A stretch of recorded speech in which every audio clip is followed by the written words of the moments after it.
A group of 4 men and 3 women are having a picnic in a field. One of the women says they should get going so they will make it to a celebration on time.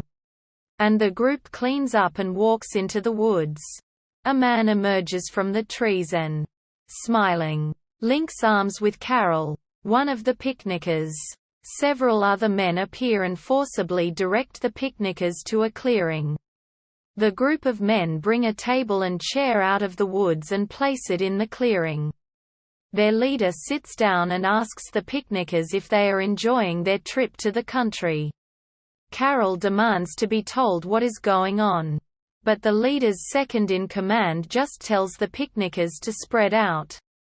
A male picnicker wearing glasses separates the women from the men and arranges each group alphabetically before stepping forward. The second-in-command draws a circle around the 6 other picnickers.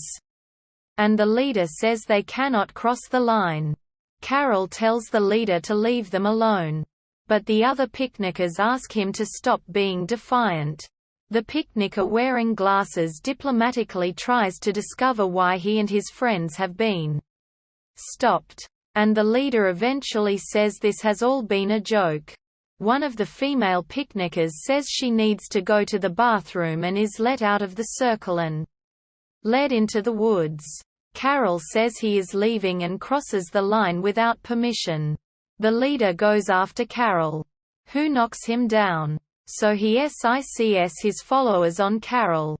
They push Carol around and are throwing him in the air when the woman returns from the woods with a man. He tells the leader, who is named Rudolph, to apologize to the picnickers, saying he had sent Rudolph to show them a shortcut to his birthday celebration.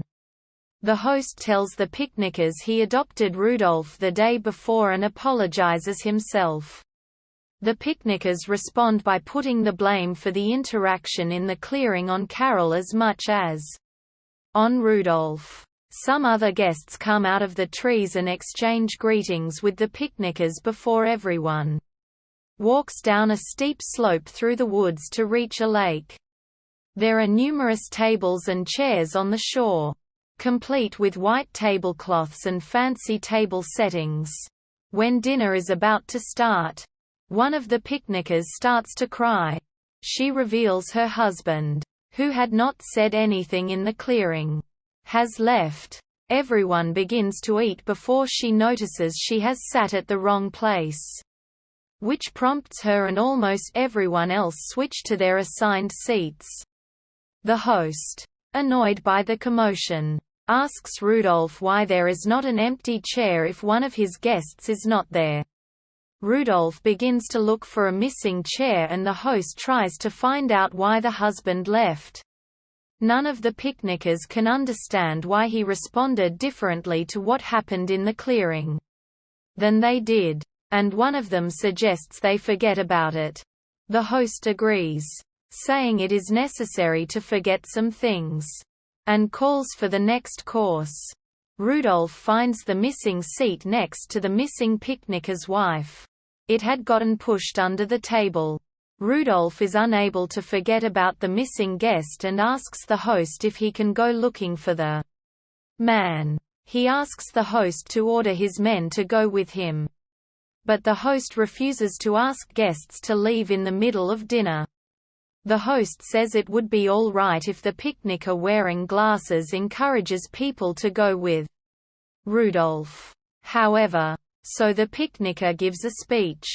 He says everyone should go to bring back the man who left because the man left them all, not just the host, while everyone is getting ready to leave. Rudolph thinks of using a dog to track the missing picnicker, an idea which excites the host. And the picnicker wearing glasses convinces the host that he and the other picnickers should stay behind in case their friend comes back. When they are alone, he asks the wife of the missing man why she did not leave with her husband. She replies that she just did not want to leave the celebration. The picnickers blow out the candles on the tables while the dog barks savagely in the background.